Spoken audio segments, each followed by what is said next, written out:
الحمد لله رب العالمين والصلاة والسلام على رسوله الكريم وعلى آله وصحبه أجمعين ومن تبعهم بإحسان إلى يوم الدين وبعد. محترم سامعین کرام، آئیے ہم جانتے ہیں پیارے رسول محمد صلی اللہ علیہ وسلم رحمت للعالمین سید الانبیاء شفیع المذنبین کی پیاری پیاری تعلیمات کتاب و سنت کی روشنی میں. محترم سامعین، آج کا درس ہے توحید اور اس کی قسمیں. توحید کی عمومی طور پر 3 قسمیں بیان کی جاتی ہیں: توحید ربوبیہ، توحید الوہیہ، توحید اسماء و صفات. یہ جو توحید کی 3 قسمیں ہیں یہ قرآن و حدیث کے نصوص سے ماخوذ ہیں، اور علماء کرام نے تتبع اور استقراء سے ان 3 قسموں کو نکالا ہے اور قرآن کے نصوص سے ماخوذ کیا ہے. اور ہے بھی اسی طرح سے تتبع اور استقراء یہ صحیح بھی ہے، کیونکہ جب ہم قرآن حدیث کے نصوص کا مطالعہ کرتے ہیں تو ہمیں پتہ چلتا ہے کہ توحید ان 3 قسموں سے خارج نہیں ہوتی. دیکھیں سورۃ الفاتحہ کو آپ دیکھ لیجئے، جس کو آپ ہر نماز میں پڑھتے ہیں.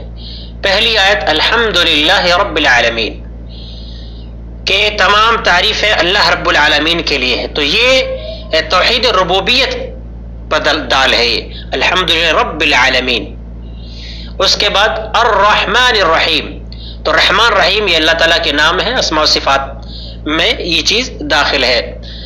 اس کے بعد ایاک نعبد و ایاک نستعین، مالک یوم الدین کے بعد ایاک نعبد و ایاک نستعین واضح طور پر یہ توحید عبادت، توحید الوہیت پر دلالت کرتی ہے یہ آیت کریمہ. اسی طرح سے اللہ رب العالمین نے سورہ مریم میں بیان فرمایا کہ رب السماوات والارض وما بینہما فاعبدہ واصطبر لعبادتہ هل تعلم له سمیہ، سورہ مریم آیت نمبر 65. اللہ رب العالمین نے اس آیت کریمہ میں توحید کی 3 قسموں کو جمع فرما دیا ہے. غور کرنے سے، مطالعہ کرنے سے یہ چیز واضح ہو جاتی ہے. دیکھیے رب السماوات والارض وما بینہما، کہ اللہ رب العالمین آسمان اور زمین اور ان دونوں کے درمیان جو چیزیں ان کا رب ہے. تو رب یہ توحید ربوبیت پر دال ہے. فاعبدہ واصطبر لعبادتہ، تو اللہ ہی کی عبادت کریں اور اللہ کی عبادت پر جم جائے، ڈٹ جائے. فاعبدہ یہ توحید عبادت، توحید الوہیت پر دلالت کرتے دال ہے. هل تعلم له سمیہ، کہ اللہ تعالیٰ کا کوئی ہم نام ہے، کوئی مثل ہے، اور یہ دلالت کرتا ہے توحید اسماء صفات پر. آئیے ہم جانتے ہیں ان توحید کی 3 قسموں کو بالتفصیل. سب سے پہلے توحید ربوبیہ. توحید ربوبیت کا مفہوم مطلب کیا ہے؟ اس کا مطلب یہ ہے کہ اللہ رب العالمین کو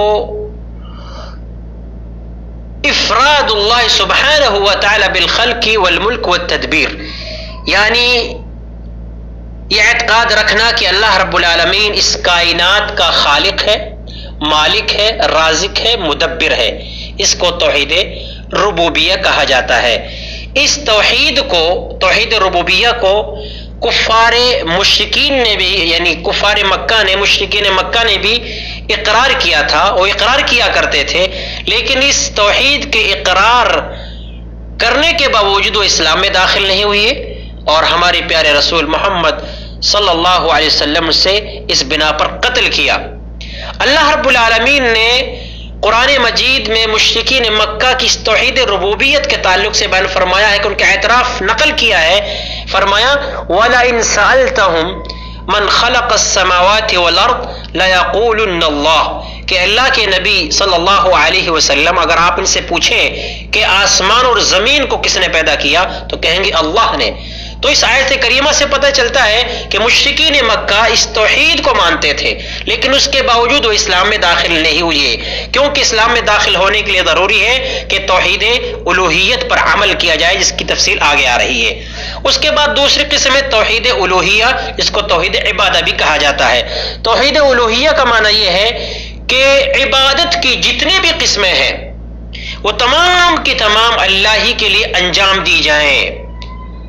دعا ہو، خوف، توکل، استعانہ، استعاذہ، سوال، یہ جتنی بھی ذبح نذر، جتنی بھی عبادتیں ہو سکتی ہیں وہ سب کی سب اللہ ہی کے لیے انجام دی جائیں۔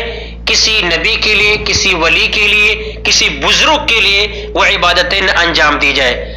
نظر اللہ کی، ذبح اللہ کے لیے، دعا اللہ سے مانگی جائے، ایاک نعبد و ایاک نستعین، ہم یہ دعا کرتے ہیں کہ اے اللہ ہم تیری ہی عبادت کرتے ہیں، تجھ ہی سے مدد مانگتے ہیں۔ یہ جو قسم ہے توحید الوہیہ، اسی قسم کے لیے اللہ رب العالمین نے، اسی قسم کی تنفیذ کے لیے اللہ رب العالمین نے انبیاء رسول کو مبعوث کیا، جیسا کہ ارشاد باری تعالیٰ ہے وَلَقَدْ بَعَثْنَا فِي كُلِّ أُمَّةٍ رَسُولًا أَنِ اعْبُدُوا اللَّهَ وَاجْتَنِبُوا الطَّاغُوتَ، کہ اللہ رب العالمین نے ہر قوم میں انبیاء کرام کو مبعوث فرمایا جن کی دعوت کیا ہوتی تھی، ان اعبدوا اللہ، کے لوگوں خالص ایک اللہ کی عبادت کرو۔ اسی توحید کا کفار مکہ نے انکار بھی کیا، اسی وجہ سے اللہ کے نبی صلی اللہ علیہ وسلم نے ان سے قتال کیا۔ یہی توحید جنت میں داخل ہونے کی کنجی ہے، اور یہی توحید اسلام اور شرک کے درمیان فاصلہ کرتی ہے۔ تو اصل یہی توحید ہے۔ اس کے بعد ہے تیسری جو قسم ہے توحید کی، توحید الاسماء والصفات۔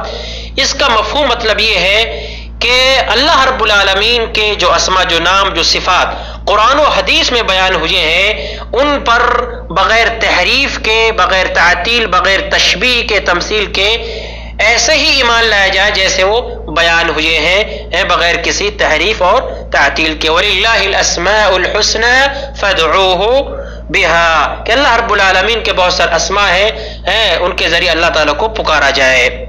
تو یہ آج کا درس یہ توحید کی اقسام پر مشتمل تھا، جو الحمدللہ پورا ہوا۔ اللہ تعالیٰ سے دعا ہے کہ اللہ تعالیٰ ہم کو صحیح طریقے سے توحید کو سمجھنے کی توفیق نصیب فرمائے، اور نبی اکرم صلی اللہ علیہ وسلم کی پیاری پیاری باتوں پر عمل کرنے کی توفیق نصیب فرمائے۔ وآخر دعوانا ان الحمد للہ رب العالمین، وصلی اللہ علی نبینا محمد۔